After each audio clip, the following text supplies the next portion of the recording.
You're listening to this podcast, so I know you've got a curious mind. Here's a helpful fact you might not know yet.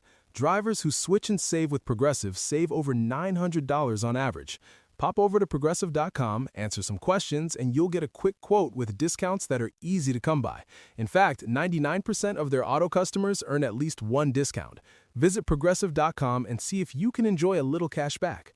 Progressive Casualty Insurance Company and Affiliates. National average 12-month savings of $946 by new customers surveyed who saved with Progressive between June 2024 and May 2025. Potential savings will vary. We love our pets. They're our best friends as we navigate life's ups and downs with a wag or a purr just when we need it. The Royal Veterinary College is there for our pets.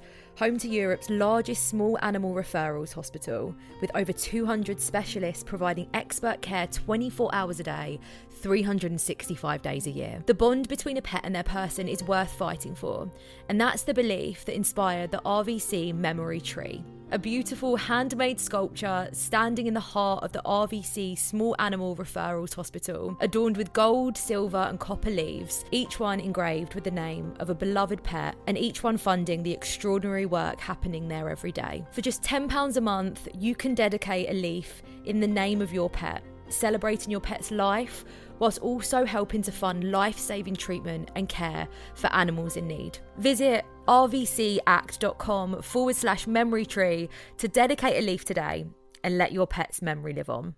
On this week's episode of The Final Frontier. So meditation, kundalini breath, drugs. The triple threat. Yeah. Eine kleine Nachtmusik. That's German. Don't be left behind by AI. I would join whatever cult you were leading. What if this was the beginning of it? I'm like, drink this. It's a beta blocker. It does make me laugh that Trump's favorite musical is Les Mis. Is it? Yeah. Have you seen it?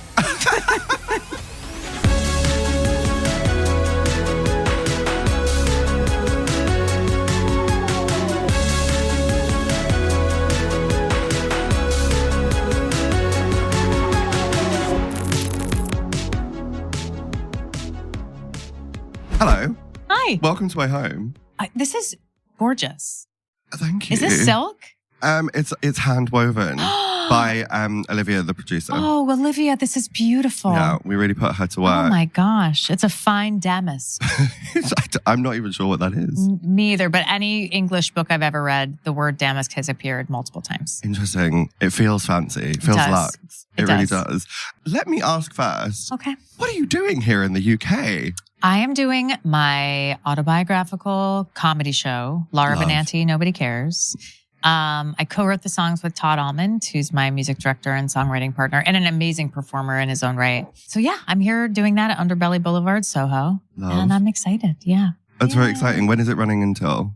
It's from July 14th through the 26th. And I brought it to Edinburgh Fringe last summer, which was such an experience. And then I played Underbelly twice. So I'm excited to be back for a more like extended period of time. I do love the Edinburgh Fringe. Oh, I love it. It's the best. It's the kind of place that you can find sort of like a hidden gem or a brand new show. Yes. Yeah. It's just hard to know what to see because there's so much stuff. And especially like artists who come there without the backing of a producer. It's harder I think for them to get people to come see their shows, but that's what I want to see for sure. I have to ask, what is a moment of like a show or a musical theatre show or a performance that you saw that made you say, that's what I want to do, that's what I want to get into?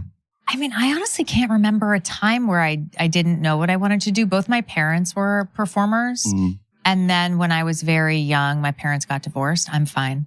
And my mom quit the business and moved to New Jersey, got remarried, moved to New Jersey, had my sister, and started being a voice teacher. But my dad still lived in the city and he was acting on Broadway. So I would be backstage with him sometimes. And for me, it was more the backstage culture that I was so enthralled by. Obviously, the work on stage I love too. It's just magic. Anytime I hear like an orchestra warming up, I burst into tears. I love it so much. But yeah, I've sort of always known. The backstage bit is so interesting to me because I haven't been backstage in a theatre for a long time. Yeah. I just did a backstage tour at the Royal Shakespeare Company and there's a smell. Sure. There is like a very specific scent that is just all theatres. Yeah. And it just took me back to like doing that kind of thing and the nostalgia of all of that. Yeah. When was the last time you did a show? So, accidentally became a drag queen and won RuPaul's Drag Race. Didn't mean to. Whoops. Oops. So that has been like the only way that I've been sort of performing in that respect. But I get so much anxiety before I go on stage. Beta blockers. Do they work? Yeah. Okay. And not even a whole, well, for you, maybe a whole one. But for me, I take like a quarter of one and my body just goes, oh, okay. It takes out the fight or flight. And it's not like a drug you get hooked on. What if I was like 4 martinis? And a Quaalude. It has been known. Did I have a gin and tonic before I did BST at Hyde Park? Maybe. But mind your business. Yeah. Either one. Beta blocker, gin and tonic, same thing. If it works, it works. Yeah. Do you have any rituals before you tread the boards? Oh, as they say. I used to, and then I had children. And now I just get to the theater at half hour and slap a lash on and get out there. But I do try to meditate before I go on because I used to have debilitating stage fright. Really? Like I literally went to an audition one time and I got there and I sat down and I was like, I have to go. And I just left. I didn't even do the audition. They were like, okay. And so meditation and frankly, beta blockers. I am just, for everyone who's listening or watching at home, I know this is a podcast, but right now it's a workshop for me. I'm getting advice. I have literally turned down and cancelled every single musical theatre audition I've been asked to do for the last 2 months because of that anxiety. Honestly, like meditation. Even if it's for 2 minutes. There's also a crazy breathing thing that you can do. Teach me, please. It's Kundalini breath, which sounds like sex, but it's not.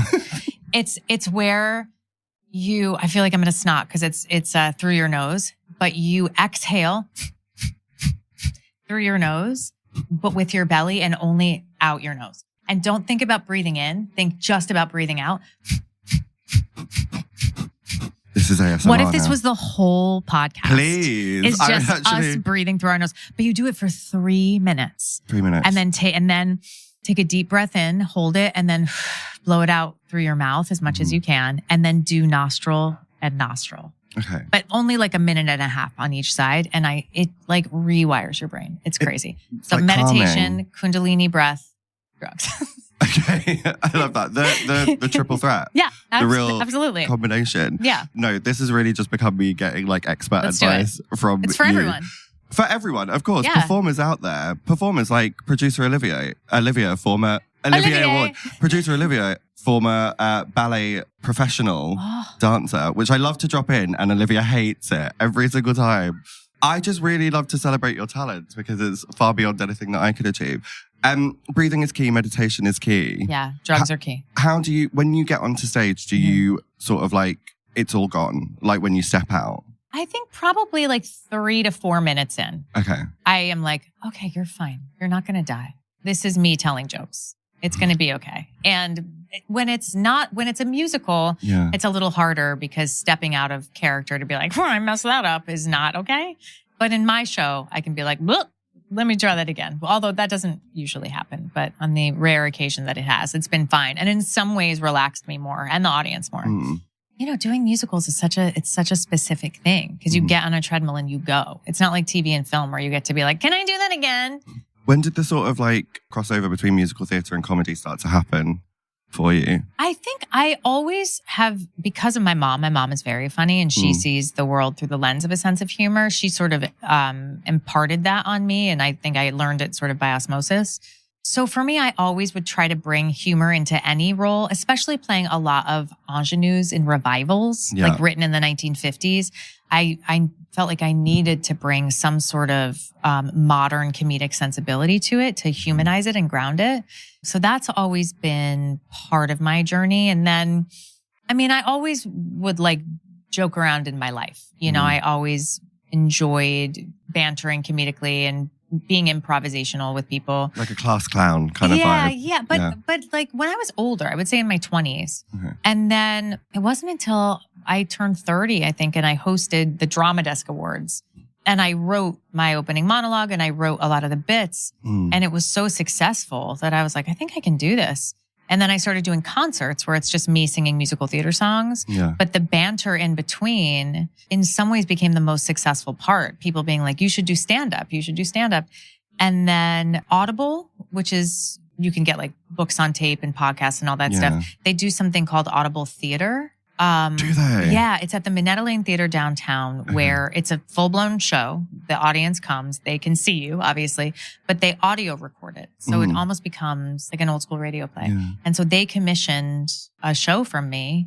And the version of it I did there was 75 minutes that you can listen to on Audible. But this version that I'm doing now is 60 minutes. It's much like tighter. It's funnier. There's 2 new songs. I'm really proud of it. Where I feel like the other one was like a B+. Yeah. And I'm really hard on myself. I genuinely feel like this is like an A. I feel really positive about it, which I don't say easily. I'm really mean to myself. I totally relate to that. No, completely. Just a note, Olivia, could we try and get an Audible sponsorship for this episode? They will say no. I totally relate to that. I feel like performers are very mean to themselves constantly. Because we're like, I'm going to do it first before anybody else can be mean to me. Yeah, exactly. You say the joke first so that no one else can get in there. Totally. But then also, this is a really bad habit of mine. I don't know if you sort of share it. Tell me. I will look like a narcissist, but it's the opposite. I will review piece by piece, any story, any footage I've been sent of my performance and go, oh, that note was off. Oh, you look a mess. Oh, why did you do that? Yes. To try and like train myself not to do it next time. I mean, look, if we're going to get better, we have to look at what we did and say, this is what I want to change. Yeah. You know, that's why like normal civilians have performance reviews. You know, they go into a boss and the boss goes like, you should have done this better. And then they either take it or leave it, you know? But and we have directors a lot of the time, but ultimately at the end of the day, we're our own boss, which can also be exhausting because you don't know.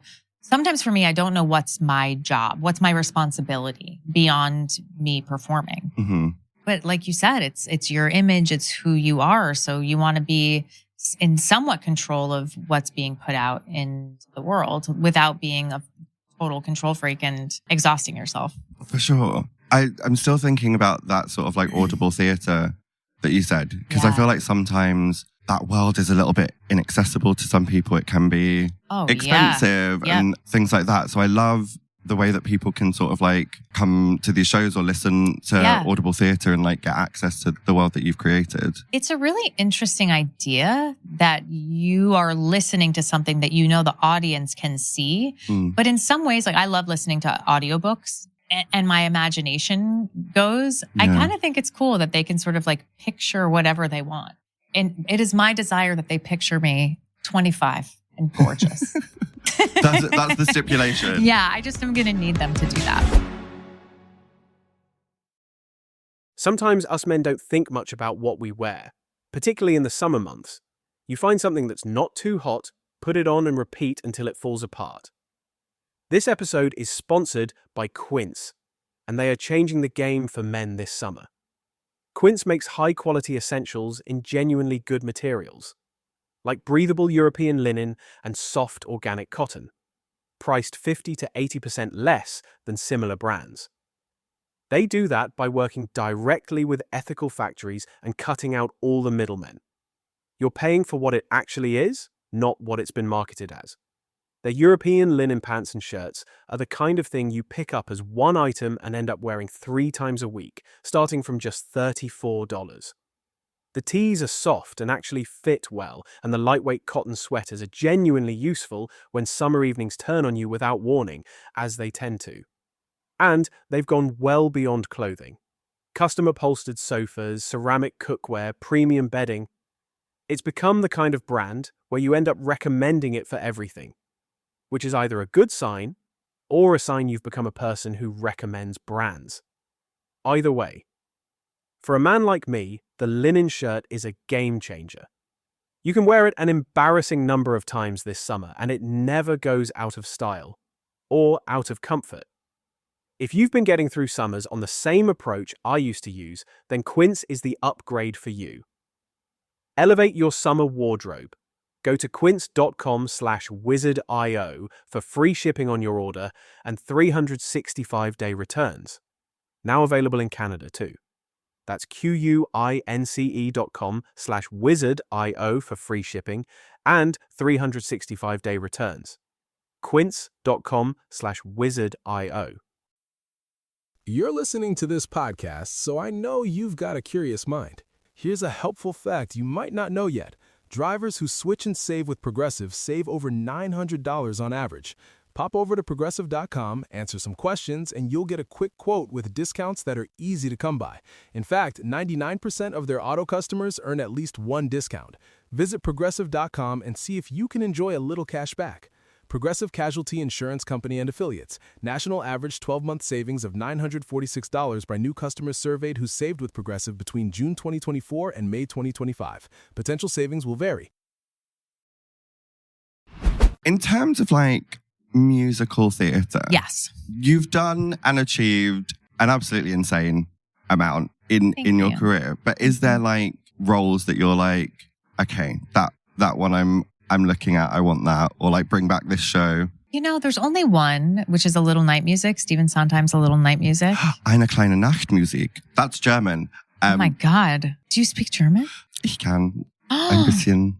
Oh my God, I'm so jealous of anyone who speaks another language. Like, Americans, we're such idiots. We're like, you can learn American. But yeah, Little Night Music. I just want to sing Send in the Clowns. Yeah. I want to cry a little while I sing Send in the Clowns. I actually talk about that in my show, that I used to, in the locker room, because the acoustics were so amazing. The locker room of my middle school, I used to sing Send in the Clowns, much to the chagrin of my peers. Wait, so they were the audience? They were the reluctant audience, the unwilling audience. So that's been a dream sort of from childhood through to now? Yeah, I mean, I like I said, I just always knew that I wanted to do it. And so I would sing for anyone, anywhere, at any time. And usually they didn't want it. So I'm glad that changed. I feel like my musical theatre sensibility is like, I lack on like classic or more traditional musical theatre. Okay. I'm like Six, I Hamilton, love Six. Heathers. Yeah. Oh my God, I love Six. Obviously, I love Hamilton. I don't know Heathers, but I would be into it. I'm like an old school musical theater girly. Like Julie Andrews was my idol. Love. You know, all of those old shows it's what I was raised on. You know, my mom would play the movies and the records. That's how old I am. In our house, our cassettes. Love a cassette. I love a cassette. Remember when you probably don't remember. You're very young. I do remember. But when it would like unravel and then you were like, do I take the time to save this or do I let it go? Yeah. I remember pressing record and play to get your favorite song off the radio. Absolutely. I remember when I Want Your Sex came out and they played it on the radio. I want your sex. I want your love. I think it was George Michael. I remember being like, I cannot believe this is being played on the radio, and just waiting for like hours to hear the song and then being like, and listening to it over and over again very quietly so my mom didn't know. If anything sort of like represented how times have changed a tiny bit, like things like that would have scandalized me as a child. Oh my God. These days. I mean, totally. I mean, things have changed exponentially. I think technology has taken us into a boom unlike we've ever seen across history. I mean, if you look at sort of incremental change, things move pretty slowly. And then all of a sudden it's like the computer and we are off to, I don't even know where. We're going to live in space with robots. It's kind of terrifying. It's very terrifying. I just feel like no one has watched Battlestar Galactica and they need to. This is where being a nerd, I think, really gives me the scientific upper hand to say we should not be doing this. I mean, firmly, I agree. As a massive sort of sci-fi geek myself. Love. What are your sort of geeky shows? It's Battlestar Galactica for me. Is my absolute favorite. I mean, the new version. It's old now, but not the original. I loved it. I'm trying to search. Please refresh me on Battlestar Galactica because it's gone from my mind slightly. It was a Canadian show. I don't know if it was a thing over here. It was filmed in Canada. It was very big in the States. Okay. But it basically was like humans created these robots to help them, and then the robots took over. Oh, so like roughly set 3 years from present day based on how technology is going. Correct. Great. What's your favorite? My favorite, I love a Doctor Who. I don't know how big that is in America. It's not huge over in America. Yeah. They tried it with this Disney Plus era, but yeah, never mind. Sorry, I'm still on the Battlestar Galactica. Okay. That's not the one that ended with it accidentally being a Christian allegory, is it? Olivia, you might have to Google. There is one show that I loved and it ended with them creating a new Earth and then it turned out because God, and no one saw that coming because it was never mentioned the whole time. I mean, this was my like smoking pot era when I watched it. So it's very possible that I was high for that last bit and didn't notice that. But that's not how I remembered it. It felt more like the universe to me. It felt more like there is something bigger than me, sort of higher power situation, but it didn't feel like, and Jesus. Should I read the blurb? Yes, blurb it. Oh, she's got a mic. She's got a blurb. I love that. A group of humans aboard a battleship, Battlestar Galactica, and are forced to abandon their planet after being attacked by cyclones. They try to evade the cyclones while searching for their true home, Earth. And does that sound familiar? I feel like, could you just Google, does it end with God? Because I'm so sure. Is it Christian? It says the 2004 Battlestar Galactica series ends with a divine force. They reveal that the mystical vision seen by characters were actually literal angels of God. Gaggy, most people didn't watch the last season, so I feel like you didn't. But I did. Yeah, I did, and I did not take that away at all. It didn't feel Christian to me. It didn't feel like God-like to me. It felt like the universe. But I was high.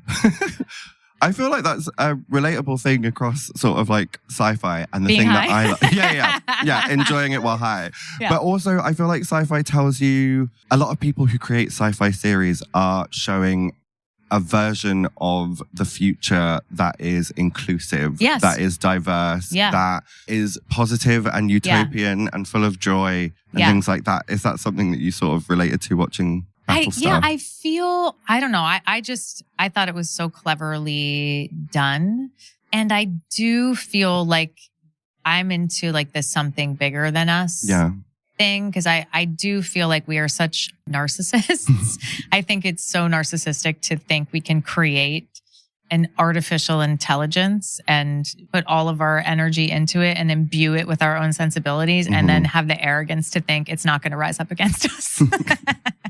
Yeah, I mean, that's a lot. I feel like that's at the forefront of our mind at this moment in time. And so many actresses now being like, don't be left behind by AI. And you're like, how much money did they pay you to say that? To say that? It's brutal. And like, you don't need the money. Like, I'll say it. Give me $5 million. We were literally having a conversation before this about like the stress of like data centers and the environment and stuff like that. But at least with like a Star Trek or something like that, there's hope. There is something in the future for us. There was hope. There is hope. I mean, look, we have to have hope, right? Because what else are we going to do? I think I do believe that ultimately humanity as a whole, we're doing our best. And that doesn't always manifest itself in ways that I think we can all agree upon or ways in which we're actually being of service. But I do have to believe that most people are coming from a place of wanting to be their best selves. Whether or not that ends up happening or people are willing to put the work in to do that remains to be seen. But I think it just gets too bleak if I am just like, everybody's a monster, even though I do feel that way sometimes. No, I relate to that. I feel like a lot of people who we might say everybody's a monster are reacting from a place of fear. Yes. And I've gotten really into this mindset at the moment of joy as an act of resistance. Correct. I feel like that is like a protest in the way that we're living at the moment, is just to like experience joy and like entertainment and go to shows and like laugh and enjoy yourself. That is right now an act of resistance. Yeah. I mean, the reason my show is called Nobody Cares is because as I was writing it, I was like, nobody cares about this. There's so much happening in the world. Who cares about your silly stories? And I just had to keep going because they had already paid me. That's a good reason. But then I saw in doing the show how much joy it brought people and how they would specifically say to me, this brought me out of, the bad feelings I was having all day. And I really appreciated it. I did this impression of Melania Trump on The Late Show with Stephen Colbert, which was recently canceled. But every time I post a video, people are like, this is an act of service. I needed this. Thank you so much. And I know for myself, when I see something joyful or funny, it lightens me. Yeah. And I was actually just saying, in another conversation that like my most woo-woo friend reached out to me. I was going through a period of just like retweeting ICE punching people in the face, which is something that's happening in America. And I was just like reposting and just angry. And she was like, you are now you've tipped over to the wrong side because you're just feeding them. Yeah. You are part of what's happening there. And really what we need is more people focusing on the light, the alternate balance of that. Mm-hmm. And the only way to do that is through joy and gratitude and humor and beauty and all of those things. So I've started to think of it less as a luxury and more as, like you were saying, like an act of resistance. Yeah, for sure. Honestly, if you ever wanted to stop performing, I would join whatever cult you were leading, because like everything you're saying, I'm like, what if I love had this. one? What if this was the beginning of it? Behind this damask is just 100 people in my cult. I would love I'm that. like, drink this. Honestly. It's a beta blocker. No, I felt very inspired by what you were saying. Oh, Would you thank consider running for office, but in character as Melania? Oh, For the banter. I feel like I would love to just show up as her somewhere and see how long I can fool people. I'm sure she would love it too. I'm sure she'd love a break. She's like, can you do it at night in my bedroom? The answer is no. I think she would enjoy it as well. Have you seen the Melania documentary? I will not give her a penny. Yeah, I will not give that woman a cent. I have only watched YouTube video essays about it. You have essays. Yeah, about it. not other people's content where there's a lot Great. of YouTubers who are like, I watched this so you don't have to. Oh, and I'll watch love. those ones instead. That is an act of service. I heard it's absolutely terrible. I would say, based on the clips that I have seen, it's not so much a documentary as it is the midpoint of like propaganda meets like an early noughties music video. Like very confusing structure. Well, Brett Ratner, who is famously in America canceled, I love that they were like, let's get somebody who is a sexual predator to direct this. That's the energy that we want to bring. You know, they just need to stay on brand. Yeah, feels right. Yeah. On that note, while we're Talking about sexual predators. Yeah. Speaking of Melania, I believe Yes. Olivia has prepared for us a game. Olivia, over to you. So we're doing, is this a Melania quote or a quote from a musical? Love that. This is Melania or musicals. You have a very Okay. calming voice. You actually. do. Yeah, lovely, I think I'm soothing. tired.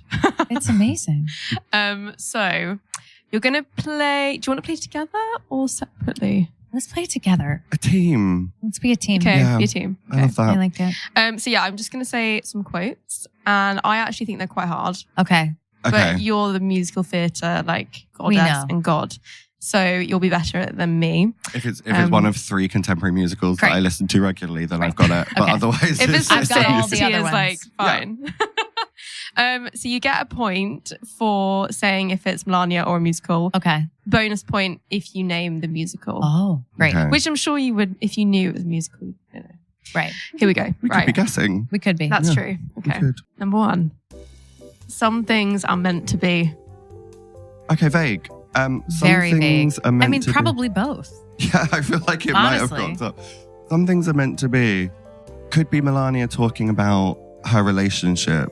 But I do feel like it's something a musical would say. You know, like, because the libretto, the book is always the hardest thing to get right. It does feel to me like something a writer might say in previews where they're like, just say it was meant to be. And they're like, okay. Okay, no, I see that. I stand by both, frankly. But what should be our final answer? I feel like, okay, I'm now analysing this from a perspective of producer Olivier. Yeah. Olivier, every time. Tony Award winner, Olivier Award Olivier winner. Award winner. I feel like Olivia would put a twist in, but not right at the start. Should we say musical? Yeah. We're going musical. Correct. We knew it. But which musical? Hold on. That's part All of them. Yeah. They probably Not all just say D, it. all Every of the single above. musical. Some things are meant to be. Feels romantic. It's from Little Women. There's actually a song called Some Things Are Meant to Be. In what? Little Women. Oh, yeah. Okay. The world was wide enough. The world what? Wide enough. The world is wide enough. was wide enough. Was wide Was enough. wide enough. Melania? I feel like you were either narrowing the eyes in thought or to channel Melania. I'm channeling her. Okay, good. I'm cool. turning down the lights. That's what I do for her. Just turn it off. I feel like Melania. I think the world was wide enough. It makes no sense. Exactly, So Melania. it's Melania. Yeah. Oh, It's a song from Hamilton where I they sing literally the said world that I had was wide Hamilton. enough Stop. for both Hamilton and me. The World Was Wide Enough is a song from Hamilton. Frankly, that is your jurisdiction. Really embarrassing for me. It's In sung by fact. Aaron Burr, played by Leslie Odom Jr. Love. Okay, when I say I love Hamilton, what I mean is I love the opening, I love My Shot, and I love the Schuyler Sisters. There you go. So there we go. I lied to myself and everyone else. Wait for it. Wait for it. Love. So good. Okay, moving on. Ooh. All right. Number 3. I don't want them to see me cry. I don't want them to see me cry. Melania can't cry. Fair. They have removed her tear ducts. Okay. So, but maybe she was saying that to cover for the fact that she can't. Oh, I see. Think about it. Good strategy. I know. Although it feels like it could be like a Tracy Turnblad Hairspray moment. Sure.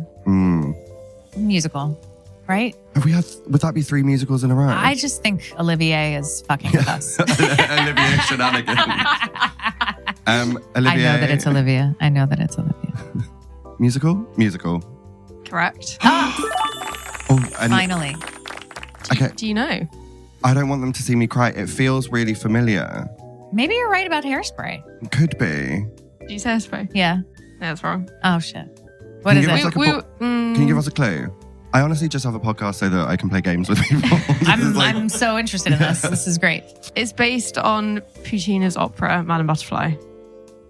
Miss Saigon. Yeah. It is Miss Saigon. Correct. I was about to say. I did cheat. Correct. I was going to say, is it the helicopter one? That's So, Miss okay. Okay, cool. Yeah, then you know. It is. Okay. You know what? I'm going Yes. to give you that. I'm giving you that. Yeah. Thank you. We're With, a team. I don't follow what is in fashion now. Melania. Are you sure? No. But Okay. I think it sounds like her. It sounds like something she would say when, remember she wore that coat that was like, I really don't care, do you? I think that was her excuse. I don't follow what's in fashion now. Okay, if it's going to be a musical, no, Elwoods wouldn't say that. Yeah, you're right. Melania. Is it Melania? Correct. See, I would have thought it could have been like Devil's Wears Prada. That's what I was going to say. Yeah. Devil's Prada, yeah. So I thought that was a bit of like a... No, good, but no, shout. correct. Yeah. Good shout. That was great. You're doing really well. Thank you. No day but today. Ren. Oh, yeah, Ren. Ren Boots. Yeah. Also based on an opera. Correct. Yes. I just wanted La to show that I Boheme, knew right? something. Yeah. God, we're smart. I know who I am. Melania. Do you think? Yeah. Okay. That sounds like something she'd say when people are like, you're the worst. And she's like, I know who I am. And we're like, deep down, you do. And you also know you're the worst. I felt like she was in the room with us just then. Thank you. Like you channeled And her. I'm sorry. Okay. Yeah, Melania. Melania. Correct. From a 2016 interview, actually. So, That tracks. Do you like feel the essence of Melania when you're sort of channeling her? No, because the way we sort of structured her is that she also, like, I believe America, we're all Melania. We're all reluctantly married to Donald Trump, just hoping he doesn't like screw us more than he already has. So for me, I tried to lighten her by being like, I also secretly hate him. And I've made her more of like a Borscht Belt comedian than anything. So I don't channel her. I channel like what I wish she was. That's full of hope. That is Yeah, joy as you're doing good work. resistance. You're doing good work. I'm doing the work for the people, but not anymore because it was canceled. It'll be back, right? I don't know. I Okay. don't think so. I hope. Yeah, I hope so too. Okay, last one. Oh. Will I wake tomorrow from this nightmare?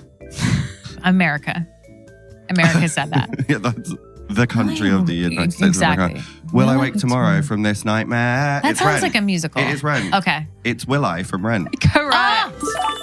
Triple point there. So impressive. That was very good. Can I? You even sang it. Yeah. You Well, I did. said it in rhythm. Just a note for the editor. When I said Hamilton earlier, can you change that to Ren? Because clearly I know nothing about Hamilton and everything about Ren. What a good set of musicals and Very also good. Yeah. weird Melania quotes. I love they're how, all like, weird. her quotes could definitely be musicals and Yes. vice versa. Like they're very like structured, like as if she's told to say them. Yeah. It does make me laugh that Trump's favorite musical is Les Mis, where I'm like, do you know what it's about? Is it? Yeah. Have you seen it? That makes exactly 0% sense. He's not a literate man. No. Does he genuinely think he's like the revolutionary? I think he does. Yeah. And I think his people also see him as that, which is really what scares me more than anything. It's really embarrassing for them. It's worse. It's being an American right now is so embarrassing. Anytime I open my mouth here, I want to be like, I'm sorry. I didn't vote for him. I didn't. When we were in Edinburgh, we put my 9-year-old in camp and she was the only American. She was 8 at the time. The first question she was asked by other 8-year-olds was, do you like Donald Trump? And she went, I didn't vote for him. I was like, well, you can't vote, but but it's true. But it's a true. fact. Exactly. I mean, the complete state of the world. Wild. Like, at the moment, we've got a horrible man named Nigel Farage, who runs the Reform Party, who just stood down from his own constituency because he's getting investigated for accepting a £5 million donation, and he's restanding. See, in America, that's adorable. Oh. We're talking about private islands of pedophiles. Yeah. Like we've crossed over people getting money for things. Yeah. And now we're just like, were they on a private island being pedophiles? And the answer is, yeah. Well, I mean... So honestly, to me, I'm like, cute. Some of our royal It's family cute. was there, if that helps. Allegedly. We saved it. Okay, yeah, there you go. I'm going to be sued for every single podcast I'm doing here. No, Yeah, I love. but America, I'm not going to be let back in. Fine. State of the world as it is right now. As of September, we will be on our 7th Prime Minister in 10 years. That's crazy. That is wild. It's wild. It Yeah. just tells you that our country is actually ungovernable at the moment. We're going to be okay. We're all going to be okay. Yeah, You're going to make people smile and laugh. I'm going to make people smile and laugh, and we're going to solve it. we will. We're going to solve the world with singing, dancing, jokes, drag, Joy is resistance. joyous resistance. Thank you so much for joining me Gosh, today. thank you. No, thank you. Remember how I just held 3 of your fingers? Yeah, it was nice. I don't the touch little- pinkies and thumbs. Okay, no, This is it. I'll keep them away. Please do. There we go. Thank you so much. This has been Thank you. absolutely wonderful chat. I've loved it.